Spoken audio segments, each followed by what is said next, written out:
started the Art is Everywhere project, my group was assigned value and repetition as our element and principle to work with. We decided to implement collage as the unifying element in all of our pieces. I ended up deciding to make a nature scene on a 12 by 16 canvas using only black and white pieces of newspaper. Before I started my final copy, I made a miniature version, sort of like a rough draft, which helped me formulate the best way to make my final copy. While making my collage, I used regular multi-purpose glue and made sure to cut out different fonts and sizes of text in the newspaper so that it would have some variety. The first thing I did when making the actual collage was to make a rough sketch of where I wanted my trees and horizon line to be. Then I added the base for the river, which consisted of a smooth cut-out piece of black newspaper.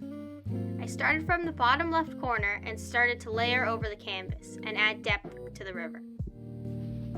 I kept doing this till I had a good base layer of newspaper covering over half the canvas. Once I finished the first layer up to the horizon line, I spent some time making the river look better and adding more newspaper in parts that needed some variety. Next, I started on the trees.